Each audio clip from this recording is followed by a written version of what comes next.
I approve your recording. I'm Dr. in. Bellace. I'm all in. Here we go.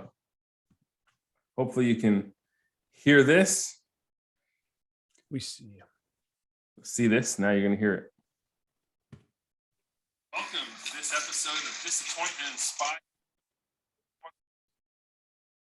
Skill, how to deal with stress in your life. Today, coming to you from Wyoming, near Yellowstone. We do some snowshoeing. That's a pretty unique way to reduce stress and get out into nature. On this episode, we have M&P presentations talking about public speaking, taking your passions, and bringing them into presentation.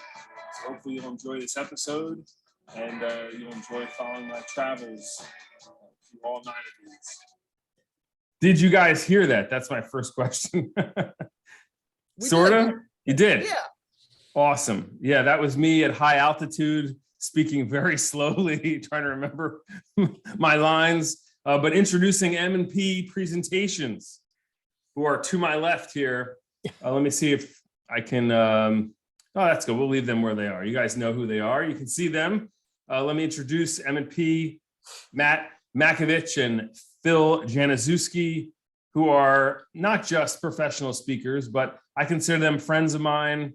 They are 2 gentlemen who broke onto the professional speaking scene. How many years ago, fellows, did you start out? About 9 years ago. 9 years ago. I remember seeing you in St. Louis, I believe, where it's rare that I see a new speaker that I'm like, oh, you know, I really sit down and like take it all in, right? Sometimes a new speaker, you had that like cringe of like, oh, in a few years, you're right, it'll be okay. Like you just, because you know how it is and you're starting up. But to see you guys, the energy, you know, the positivity, and I thought of you first for this project. We have this 9-part series on disappointment called Disappointment Inspired, as you saw by the title.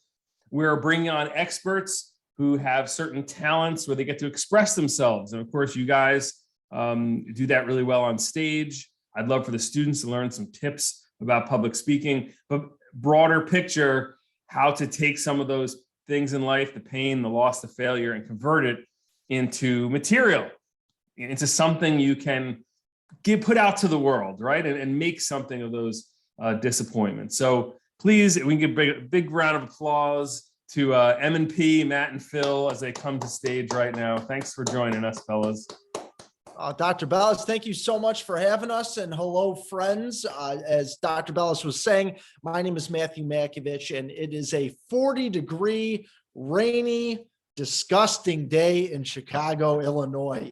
If you were to pick a day that would just embody the word disappointment, it most certainly would be today. But we are excited to be here with you guys. As Dr. Bellace was saying, Phil and I have been on this public speaking journey for the past 9 years. Just a little background information on myself. I am 35 years old, born and raised in the southwest side of Chicago, Illinois. I am beyond blessed to have a beautiful wife named Bridget and 2 happy, healthy baby boys, Benjamin, who's 4, William, who's 2.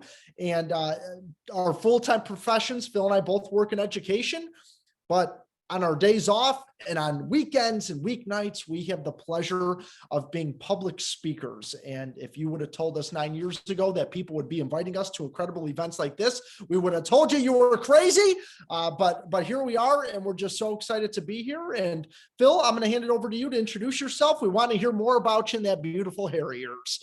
Thank you. Yeah, guys, my hair is getting extra high. I usually shave it for Baldrick's by now, but it got pushed back a couple months. So that's why we're going high. But friends, my name is Phil. Pleasure to meet each and every one of you. By day, I'm actually a chemistry and physics high school teacher. And by night, I get to speak across the country with this strange guy named Matt Bellace, who you just heard from.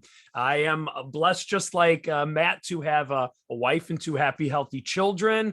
When I am not getting my science on, when I am not doing public speaking, trying to lift up people in building their confidence or spreading positivity, my own personal adventures that I love include health, fitness, reading and learning, and I absolutely love to cook, bake, and eat even more. Something that myself and Dr. Bellace definitely vibe on. We're big on that food, that dopamine release when we just taste that first bite. Absolutely love it.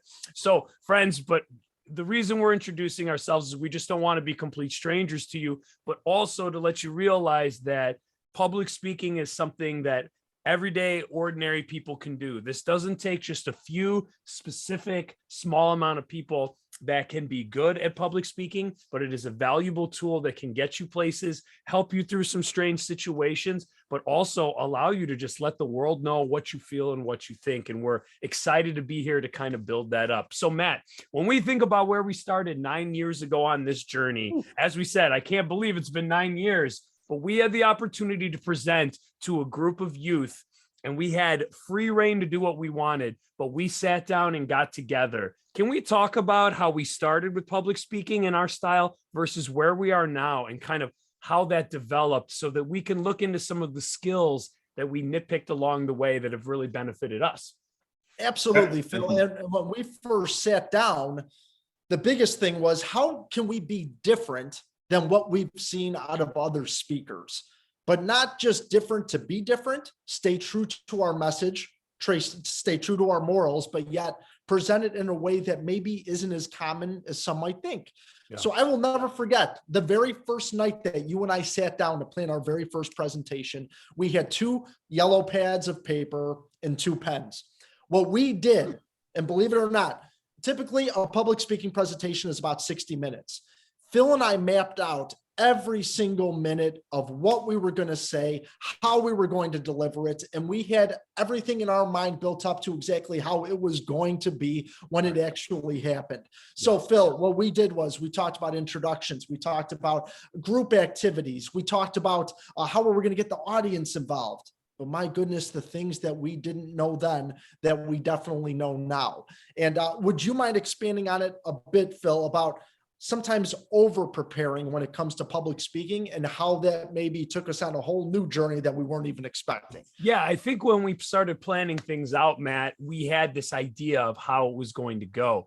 But as we all know, you want a goal, you want a game plan, you want an end result. But no matter what we do, friends, whatever we take on, things don't always work out exactly the way you planned, and you have to be flexible and understood. But having that foundation, that game plan, allowed us to be confident in the material we were going to deliver. So one of the main points Matt and I like to always say to encourage people when we're going to do any type of public speaking, and remember, that could be something like speaking with your teacher about a concern you have with the grade. That could be when you guys get a little bit older and you do a interview for a job. It could be something serious like you have a concern, you want to ask your parents for a loan so that you can put money down on a car, right? Communicating is valuable. And when we're confident about the topic, that's when that really shines through. So confidence is something that Matt and I love to build and cultivate in people. But when we speak publicly, you want to be confident about your topic. So Matt and I never just show up somewhere and say, you know what, we're going to totally wing this, no game plan, totally new topic we know nothing about, and we're just gonna go for it. That is not the way we handle public speaking, because if Matt and I couldn't have a casual conversation with you guys, with Dr. Bellace, with a friend on a phone, if it's not something that we feel comfortable and confident about, then that probably means we're not ready to do it in a public setting of any sort. So the terms you're going to hear a lot today that we bring up, Matt, we love to say confidence, but organic, those types of words are really important. So Matt, as I jumped into that, let me pass it back to you, as you can fill in some of those holes. But the idea of being confident in your topic, I think, is a very important thing. You don't want to just come in cold with nothing to say or no idea about the topic.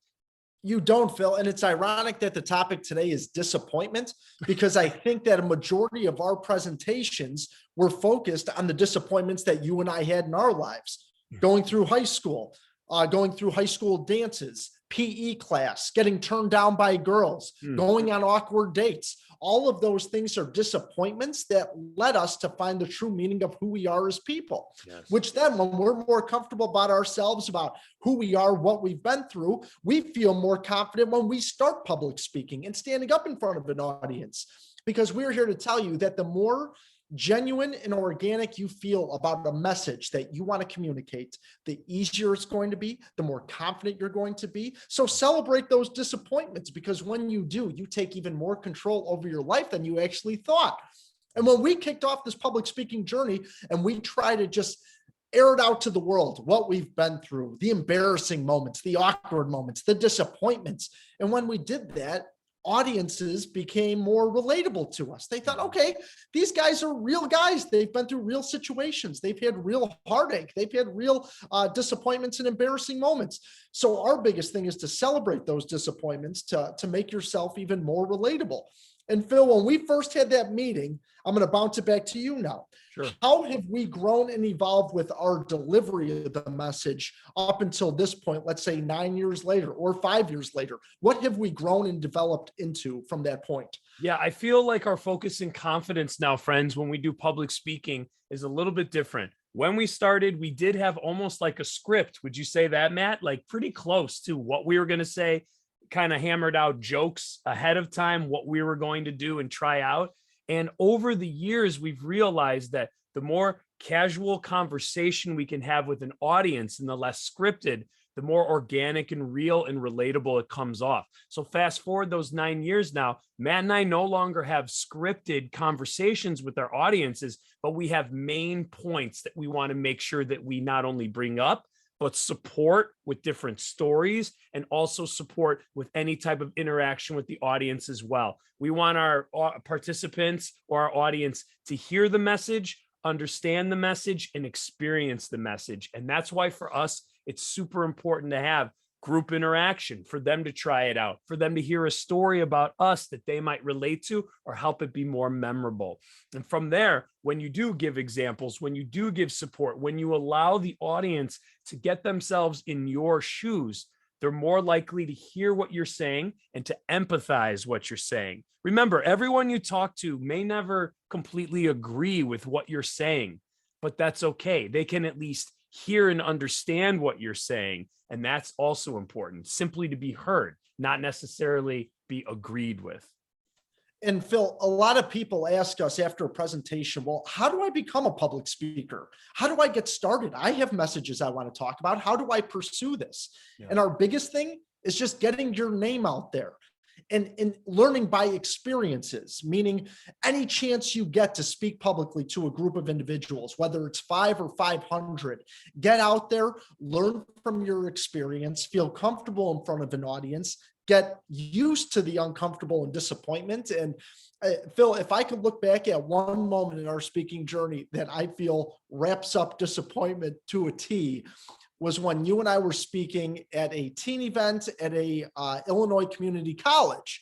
And you and I were in the zone. We're up there presenting, or I should say we're getting psyched up for our presentation. And the speaker before us was just wrapping up.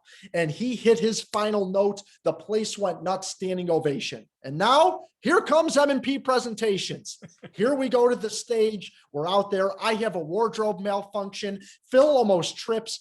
For some reason, we get through the 50 minutes of pure disappointments. We were choppy with our words. We were terrible with our message. And things got so much worse because when we were done, there were claps, but they were still chanting the previous speaker's name from beforehand. So Phil, at that point, disappointment, but I would say if there was one presentation that we learned from the most, it was that, you know? Yeah, Matt. And I'm really glad you brought that up. I think that Matt and I'm so sorry, there's two Matts on right now, but Matt Makovich, my apologies. But Matt, I think you and I, disappointment makes us hungry. We're competitive. And when we're out there and someone is definitely chanting over us, as much as we like the success of others, daddy likes the trophy, right? We're like, all right, we're going to dig harder. We're going to figure out what this guy's doing. We're going to learn from our mistakes and we're going to push even harder. And honestly, Matt, I think that's always been our driving force. How can we get our message across in a light, humorous way? Because that's our vibe, our style, and every speaker is certainly different. We want it interactive, high energy, entertaining, so that when people leave, not only did they learn something, but they experienced something and their faces hurt from smiling. So that is our style, but that doesn't mean that everyone presents that way, or that they should. That's what's natural and organic for Matt and I. We love to entertain, and we love comedy, and we love high energy. So for us, it's a natural fit.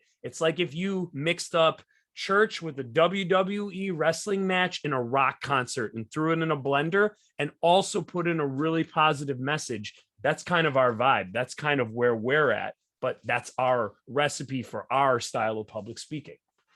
And Dr. Bellace, at this point, I think this would be a perfect segue to include you into the conversation as well. That is M&P in a nutshell. And it's been a crazy 9 years, learned a lot of disappointments, but like Phil said, it fuels us and we love every second of it.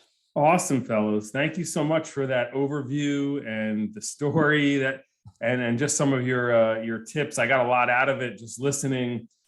This segment, I want to ask some questions of the both of you to dig a little deeper. I think that the first question that popped into my mind was, I want to hear more about these high school disappointments that may have given rise to some great stories, because we have high school students watching, and it is so true that high school is just a grind sometimes, right? You it's almost like because you're pushing yourself, you're going to have more disappointments.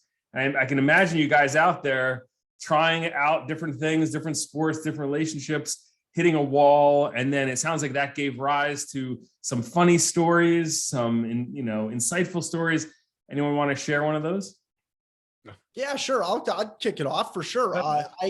One thing that stands out to me about high school, Dr. Bellace, and I mean this in all sincerity, is how much I sweat. I was always an extremely sweaty individual, and so sweaty, in fact, that I would have to use a special kind of antiperspirant deodorant the night before, because I was so self-conscious and I went to a private school, so we had to wear the shirts, the button downs, and I'd have to walk around like this most days. But then I get so nervous during class about during passing periods, because whenever you'd see your buddy, you'd give him a big high five in the hallway. But my hands were literally, people told me it felt like a dead fish. So I would have to pack a handkerchief during class to dry off my hands prior to passing period, just so I would have more self-confidence to give a high five, because sweating was a big deal to me. Yeah. So that disappointment must have given rise to something. I imagine some kind of a treatment for it, but well,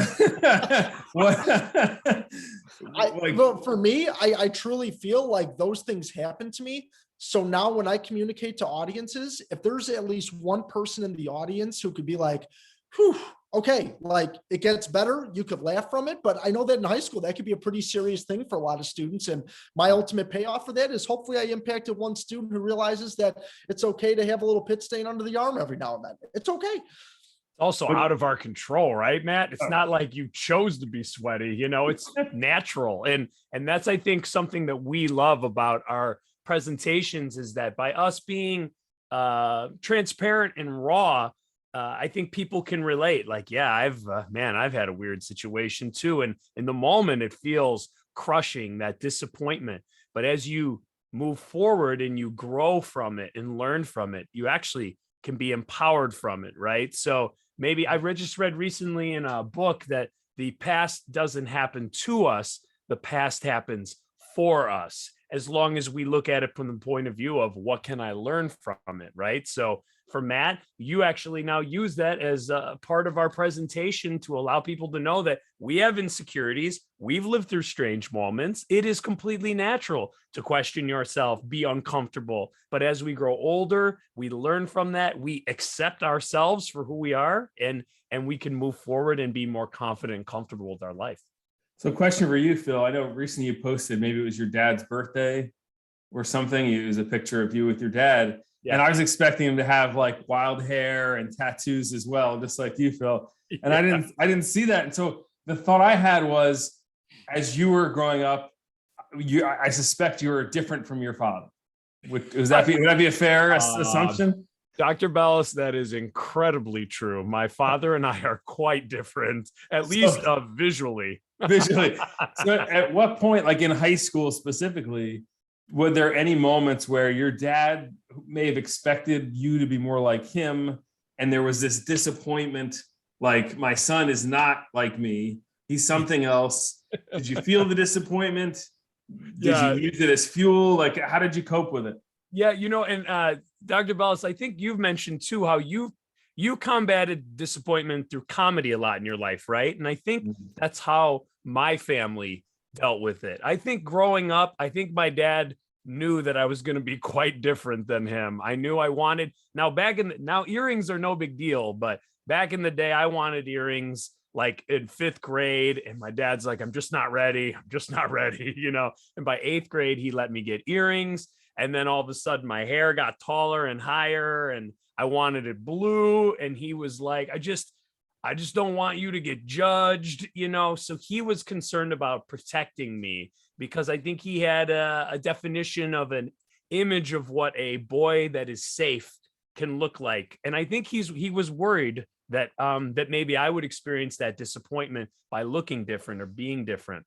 So my dad combated these types of things with humor. He would poke fun at me, you know, you look like a peacock or a pineapple with your hair like that, you know. I used to wear, guys in the 90s used to wear really giant baggy jeans, like ridiculously baggy. They were like skirts on my legs.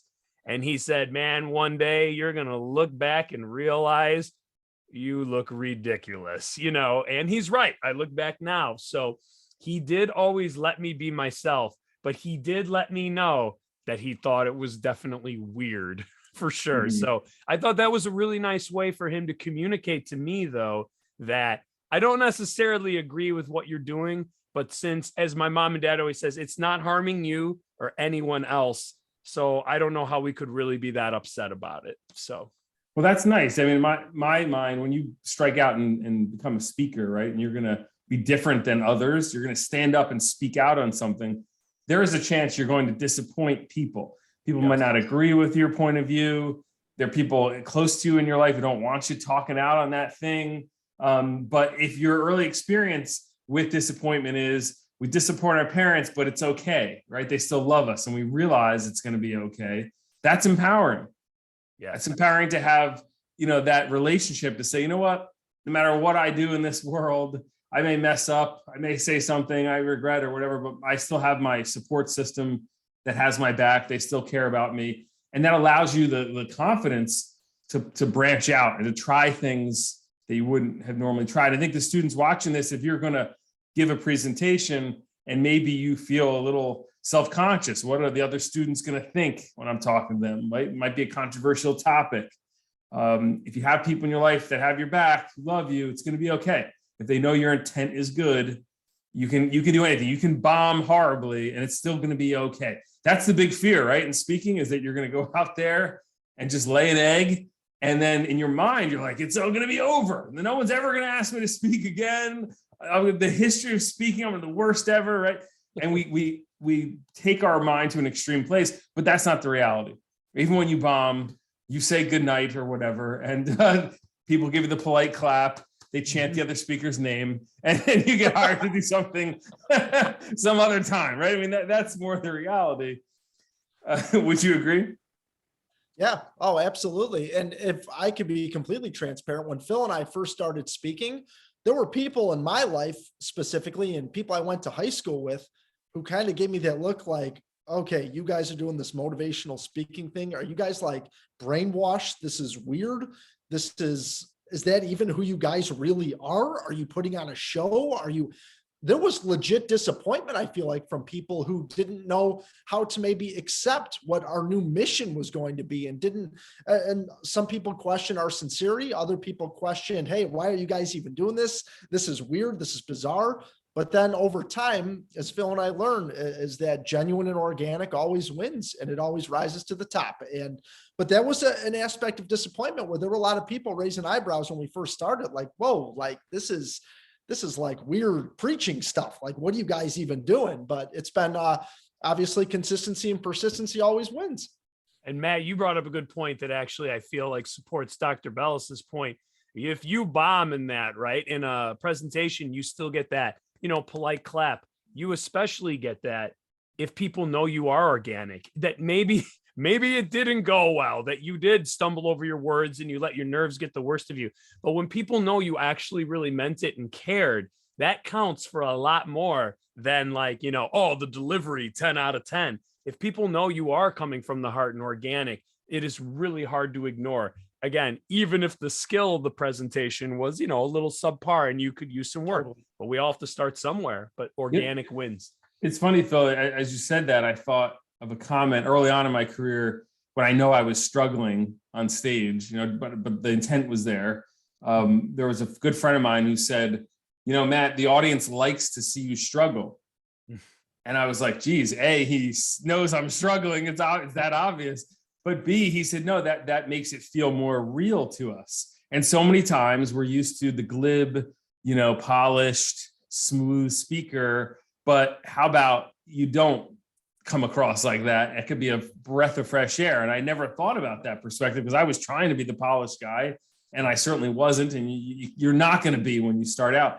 But the question I had for both of you before we turn to the students for some questions, you're a unique tandem on stage, two speakers together. And so many times students have to give group presentations. How do you manage the push and pull of both trying to have your moment, and feed off each other? Like, how does it work as a group?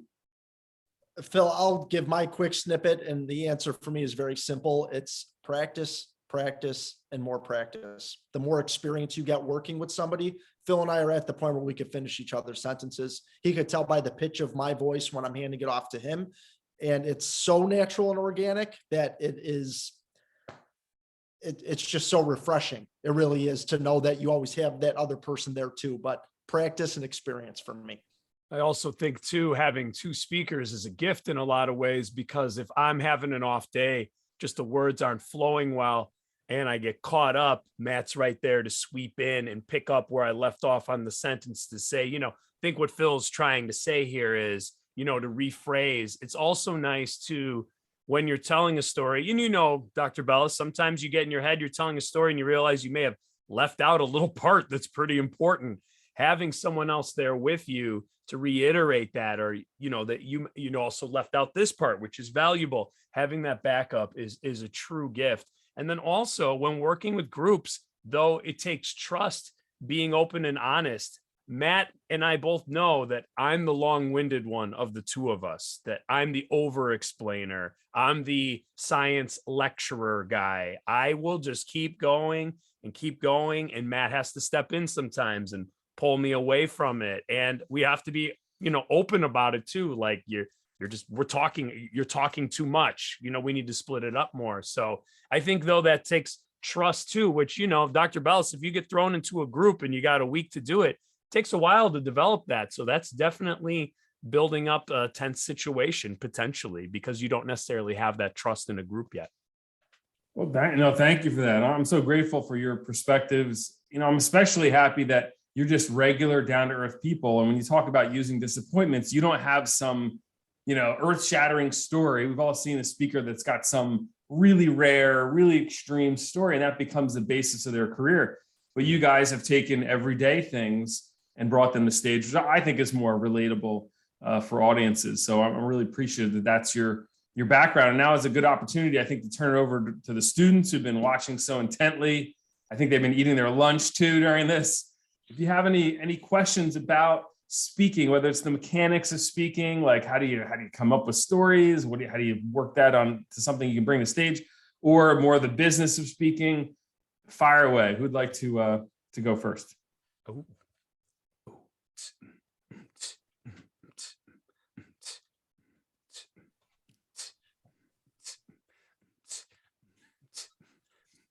Starting to feel the disappointment already. Oh yeah, it's settling in, isn't it?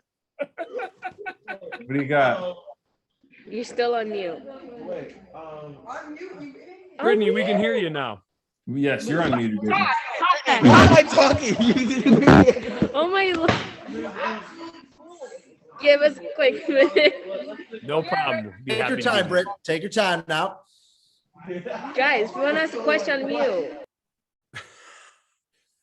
I love it. I love it. This is my favorite part of virtual, though, is the downtime that we normally don't feel in person. And you got to get used to that, like that pause. But I'm totally comfortable with the pause now. Yeah. Okay. So Hard. I I got a little hard. Can you repeat your question, please? Like, I No. want to know like what exactly, like. Just curious, questions you might have about speaking. And we have two professional speakers who started 9 years ago, and they can really speak to what it's like to start out, how to do it. Any questions about that? How do you guys do like a lot of like improv speaking? Where you guys gonna have to like, you don't have any chance to like write stuff down. You kind of just have to like go on stage and kind of talk. You guys do anything like that?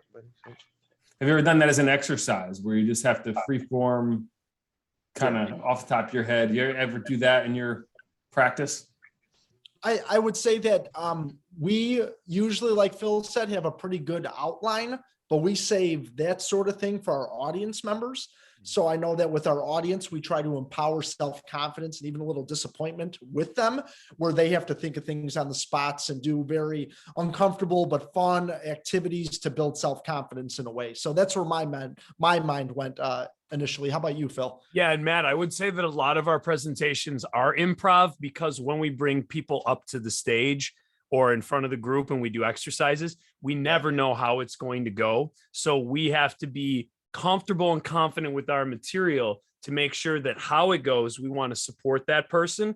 We also want to make it high energy and entertaining. So we want to pull the fun and comical part out of it as well, to lift them up and laugh off a moment, but then also bring it back to our main points. So that did take experience and time. And luckily, after 9 years, we're very comfortable with not knowing what's going to happen next with our audience member, but that we always have bookends. This is our main point. Bring someone up. No matter what happens, eventually we're going to fly that plane back to that bookend to reiterate the point. And it's a fun way to do it, because Matt and I never have the same presentation twice, because the amazing humans that are part of it bring such a different spice to it. And it's actually really empowering and fun to be able to have that, as opposed to just saying the same thing over and over every time. So we're very lucky that we have that style.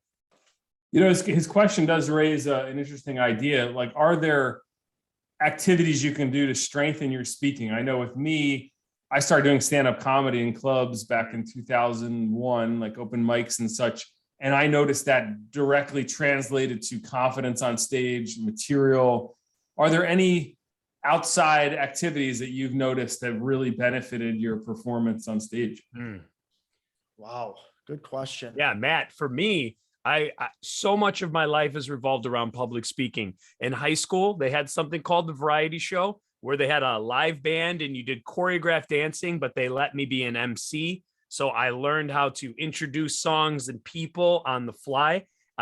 Fast forward, I was a wedding DJ for 10 years. So announcing and speaking with people. I had many different jobs from 15 years old up until my jobs now, from working at car washes to restaurants. So talk about speaking with different groups of people, with different styles of jobs in that. I'm a teacher, so I'm constantly speaking to my students. So I nonstop, when I come home, I'm communicating with my wife and my children. I communicate constantly. So the more I do that with different people, the more experience and comfortable I get with my brand and my style. So for my friends in high school, if you're in clubs, you're communicating with people. If you have jobs, you're communicating with people. When you go home, if you have family to talk to, you're communicating. All that is valuable. The more you can get used to that, the more comfortable you feel when there's a few more people and it's more official.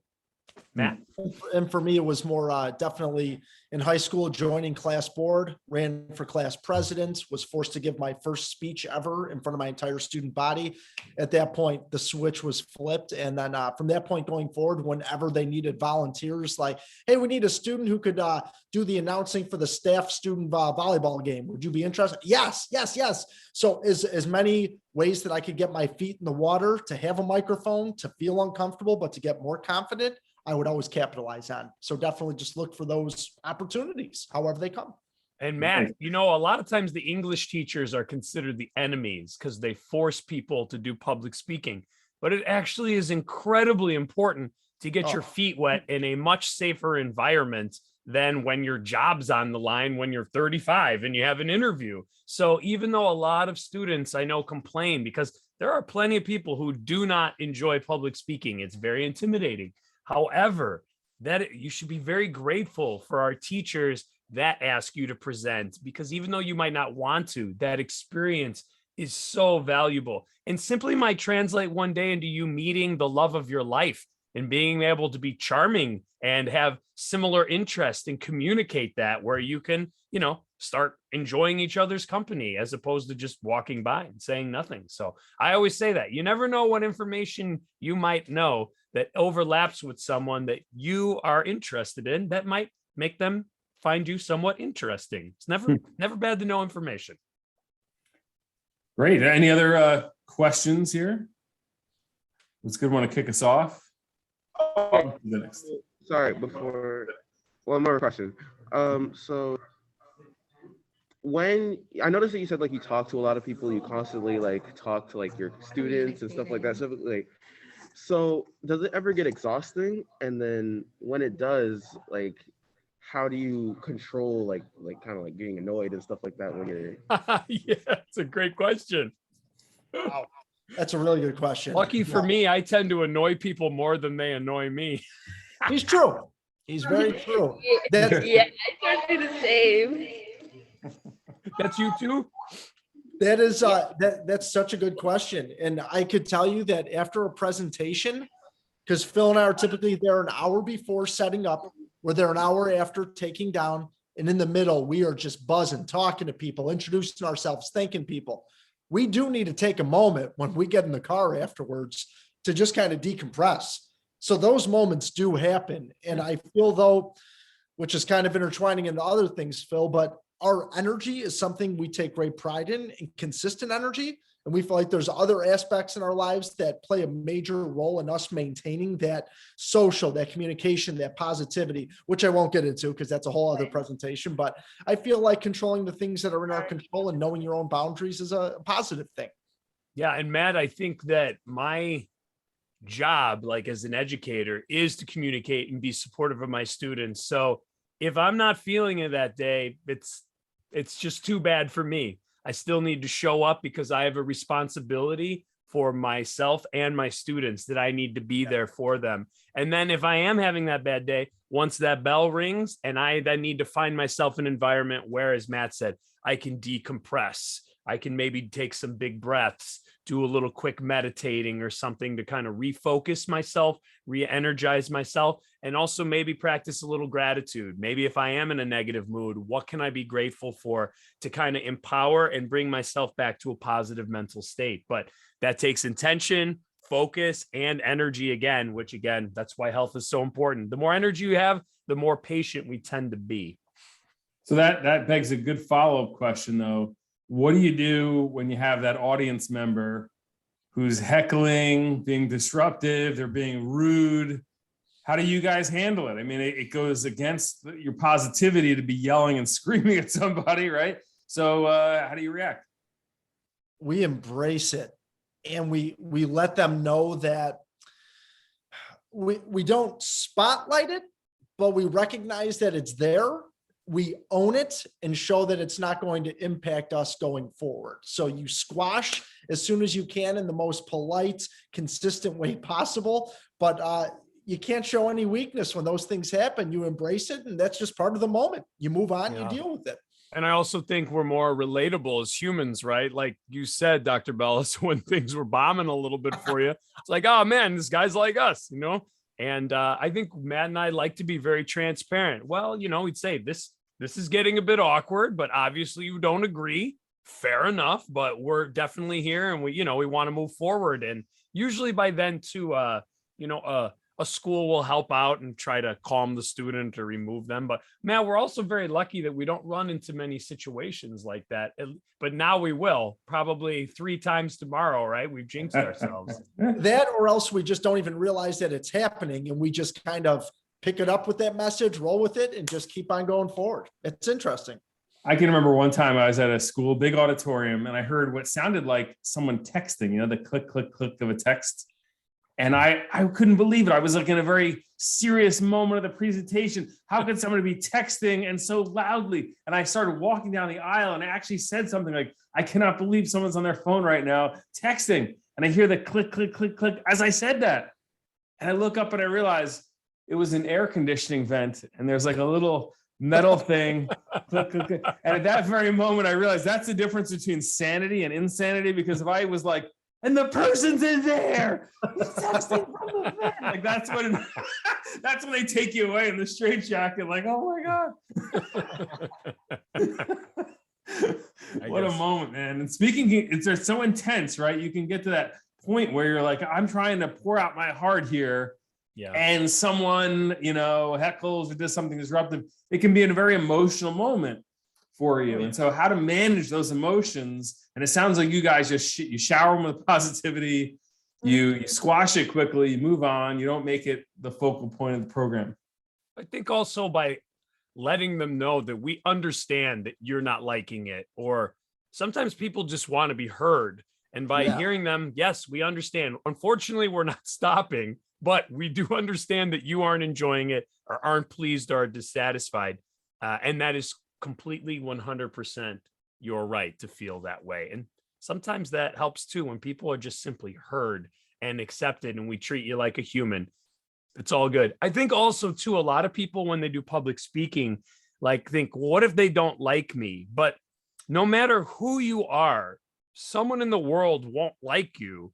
Think of all the people you meet. There's people we don't like. There's just, so sometimes we forget that we don't want anyone else to act just the way we do. I run into people that I'm not particularly fond of, and people are going to run into me, even though I have the best intentions, that aren't going to be fond of me. It's unavoidable. The quicker we can accept that, I think the more comfortable we can get. Someone in this room is not going to like me. They're going to not like my personality, the way I look, something. You just have to get over that, because if someone was up there, someone else, you might feel the same way about them. And there's nothing wrong with them. You just don't particularly care for them.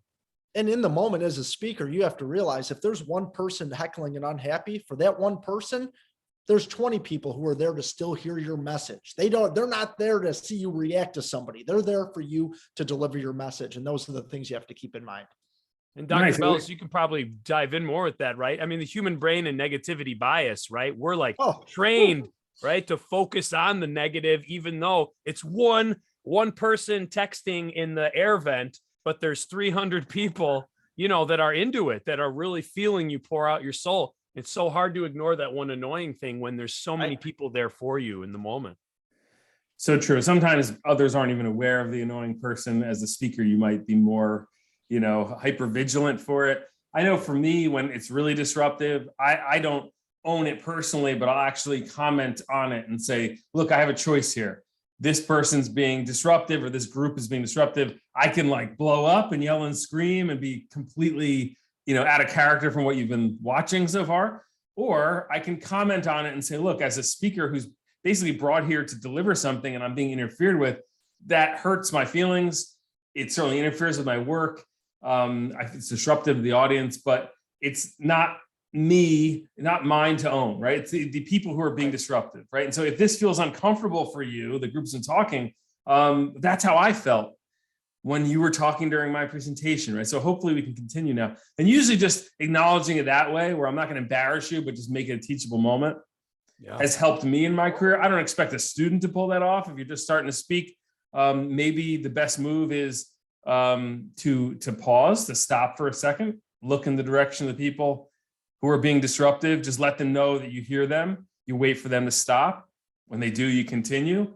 You can lower your voice. You can drop the microphone. That's a technique I used to use all the time, where it's like, okay, I'm going to pause for a second. I'll lower my voice. The audience leans in a bit. They want to hear it, right?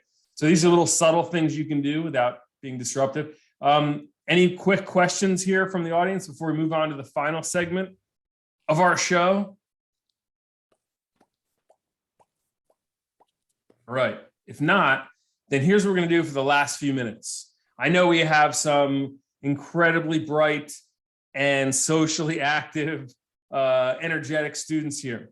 I'm going to give you an opportunity to step up to the mic and deliver something that you're passionate about. And I get that you haven't prepared and it's off the cuff, but I'm curious to hear from you, and we'll give you a little bit of support and a little bit of critique about what you're saying and how you're saying it, maybe a story you'd like to deliver. a point you'd like to make about your school, about your life, about society. So who's feeling brave here to step up and take this positive risk? Wow. I know we have at least one here, one student who wants to, oh, Brittany, I see a hand up. Brittany, I'm proud. Brittany! Okay. Oh, Well, it's too late. You mute any computers in Brittany's room so Brittany can be heard without echo. Everyone go put theirs on. Okay. So, well, the one thing is like what I'm positive about is that, yeah, just give me a minute. No problem. Well, because mostly in school, I'm not doing anything and I want to do something new. Like I am trying to get a job so I can like help my future. So yeah, I just want to like do something new instead of doing the old stuff. So Brittany, tell us what's the 1-minute pitch for Brittany? You want a job, someone's going to hire you. Why should we hire you, Brittany? Give us that little elevator speech. Well, because I am getting tired of being by myself and like doing all the same things. I just wanted to try something new. So is there a story that might describe who you are, that gives you the essence of Brittany, something you've done that would say, this is me? Okay, so well, because mostly I am like all the time alone. I am trying to help people, but sometimes they don't see it. So yeah. You're a persistent person. You keep pushing. Yeah. A lot of Yeah, self-driven. Do you have an example of something recently where you tried to help and it didn't work out? Maybe you were disappointed? Yeah, I did try to make some new friends, but I got left out. Okay, I'm sorry to hear that. Could bring us there. How did it go down? Well, we were friends like all the time, but for some reason I was just sitting by myself all the time, not talking to anyone. And you tried? Yeah, I tried, but I was too shy just to do it. Okay, so you end up not saying anything at all? Yeah, I was mostly silent a lot.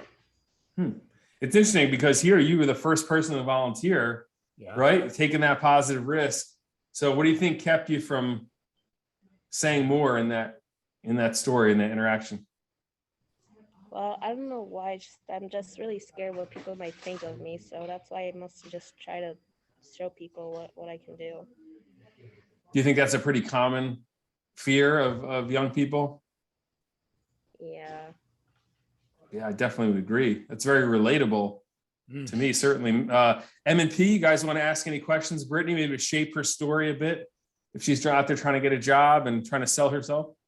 Brittany, I want you to think back to this very moment where you were the first person to volunteer, because obviously there is confidence in there.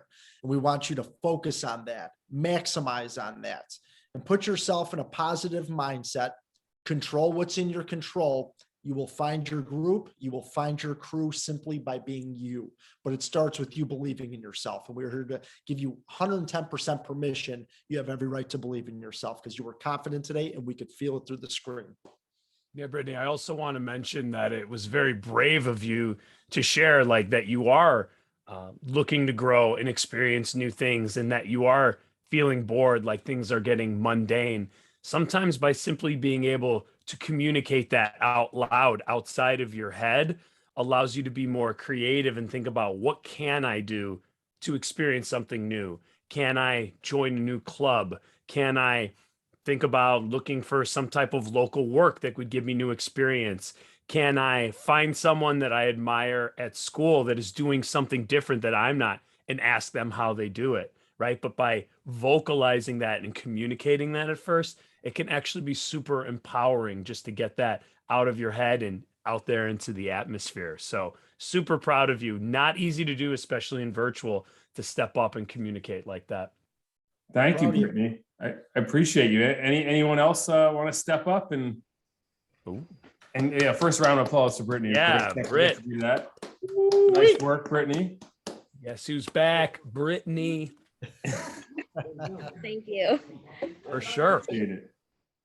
We have a few minutes left here, so I want to hear from Dr. Dr. Bell is something we love to do. And it's funny you kind of brought it up. We call it the positive pitch, right?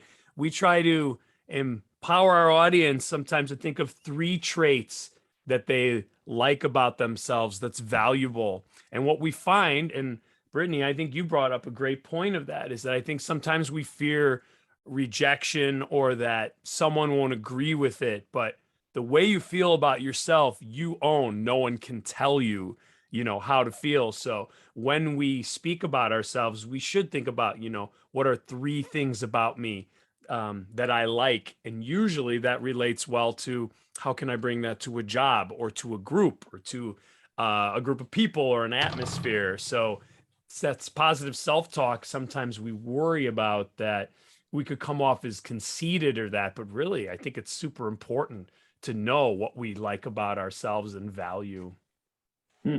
I like that, to add some structure to it. If we don't have another student who has something at the ready to say, how about you offer up 3 positive things that you like about yourselves as a little exercise here in public speaking? Yeah, I'd like a shot at that. Theodore, you're in the middle screen there. Either one of the 2 of you want to, as they look to the side, not me. Not me. What do we got there? How about No? Well, how about Mia? What's with the white jackets? Is that a culinary jacket, friends? Yes, it is a culinary jacket. We're making ice cream. We're making ice cream actually, so it's really exciting. You're gonna make ice cream, you said? Yes. By the way, Phil, a one great of project. the episodes will be a cooking episode. If you want to join for a future show here on Disappointment Inspired, we're going to be cooking. And I think I may cook something at home. The culinary students may cook something. And if Phil, you want to join, maybe you could cook something. We could all share some dish that is related to disappointment, right? It could be you got rejected and then you made a nice bowl of pasta. I don't know what it is, but some kind of connection to it. Funny We are story. emotional leaders, Phil. We are emotional leaders. Yes, I am hedonic for sure in the eating world. I made my wife, after I met her, an apple pie, and I think that's what sealed the deal, guys. I think that's when she fell in love with me. So cooking is valuable. Interesting. So That's, group Mia with your wonderful white culinary coats.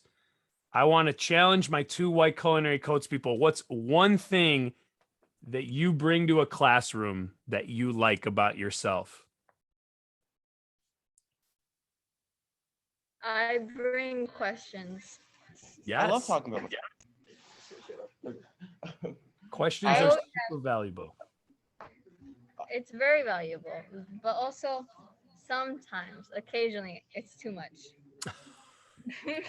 I hear your self-doubt there. Tell me about that. Have you ever asked too many questions and regretted it? Yeah, we were in health class and we were talking about. We were in Health health stuff. class. Yeah, we were. to say the least. And then the teacher went through all of his lesson, Yes. and then class ended. Well, it's important though to ask questions, and asking questions shows confidence. And that's important because the more you admit what you don't know, the more people feel like you're a confident person. You can ask those questions. So that's important. Keep that trait. And also, Thank by you. asking questions, it demonstrates that you want to learn, which in a job especially, being eager to learn is a very valuable skill and important, and people appreciate it. So you took it and were proud of it. And then you see what you did? You downplayed it a little bit to be safe and said like, but sometimes I ask too many, and that's natural, right? We put up a little bit of a wall, like play it down. Nothing wrong with asking questions. Own that. That's good. Good for you. My wife was such a question asker in high school that her math teacher, like he would see her in the morning approaching him on his way into class, and he would like run the other way, like in a funny way, like, oh no, not her, more questions, because she loved the question. And she ended up, summa cum laude from, Colgate in college. So like she had that ability to push. She knew she needed to ask the questions to understand the material. So I guess Mia is in the same boat there. Mia, sorry, I had to mute you because you were echoing a little bit, but any other questions that you have there, Mia, for MMP, or maybe someone else wants to share something positive about themselves? No, wait. Positivity. Positivity. All right. Yay. Well, I do musical theater. Yes. Yeah. So, I actually have a show coming on next week, Princess and and the Pea. it's Prince and the Pea. It's basically, but it's like a musical version. So it's Very it's exciting. really fun, and like I like to think of myself like kind of like an actor somewhat. So, and I always kind of try to like put myself in like Out there. like, yeah, in like the entertainment world. So like I kind of like, that's kind of like what I want to get out of this in a way. I want to get better at knowing like how to like communicate with people and how to like have relationships with people in the future. So that way it can help me in the film. So let me turn this on you. How do you get in the positive mental space before you hit that stage? What is your go-to? What practices do you go through to feel confident about yourself? Well, you say positive like mental space, like how do I get myself like in the groove kind of? Yes. Okay. Well, I can think of things that I've done that have been positive, like that have been like considered positive. So in the days that I don't feel like, oh, I can like perform today, I don't think I can like or come to rehearsal and stuff like that. I always like just think about I watch like a funny video, or I try to like watch something that's like that would make me feel happy and positive, or I would like do something that like I love to do, like so I would like try to cook at home. I would try to like color maybe a little bit, draw, just do things that I love to do to kind of get my mind off the negativity, so that when I get back to rehearsal, I'm ready and to perform, you know? I love it. Thank you so much for such a wonderful answer. Phil and I always love learning from other people who also feel comfortable in front of audiences about what your tips and tricks are. So thank you so much. And I don't know if you guys need any extra help. Maybe you guys could get Brittany to try out with crew to help with backstage for the show to try something new. Maybe there's an opening in the crew. So Brittany, Yep. maybe we got you another job. All right. We just dropped you on somebody. All right. Well, guys, we have 1 minute left before the end of their period, and I know that you're going to have to get up and move. Am I right, students? You got to move on to your next class. So first and foremost, let's give M&P, Matt and Phil, a big, big round of applause for joining us from Chicago on their spring break week and sharing their insights. Chicago. Yes, they're in Chicago. That is the beauty of the virtual world, right? We can bring them in from Chicago. I so appreciate the students being a part of this and sharing your insights and ideas. We are going to be back at it again next week. We have a stand-up comedian, a professional comedian, has been doing it for more than 30 years. He's going to share some of his insights from the stand-up world, and then we're going to give you a chance to try out some jokes on your own, see what that feels like a little bit. So maybe come ready with some funny things to say that's happened to you in your life. But this was a fantastic kickoff to Disappointment Inspired episode 1. Hopefully we'll see the students again for future episodes. And I'm curious what we'll be cooking up at the end there when we do the cooking episode. I see Phil's very excited, so we may have to put a feed in his house for that show. Like that. But thanks so much, guys. Enjoy the rest of your day, and good luck to M&P and all your great work. Tomorrow, you got 3 virtual programs, right? 1 virtual, 2 in person. So we're rocking and rolling, baby. Wow, you're on fire. Good luck, guys. Nice to meet you guys. Thanks so much for having us. Thank you, Health and everyone. happiness. Take care. You too.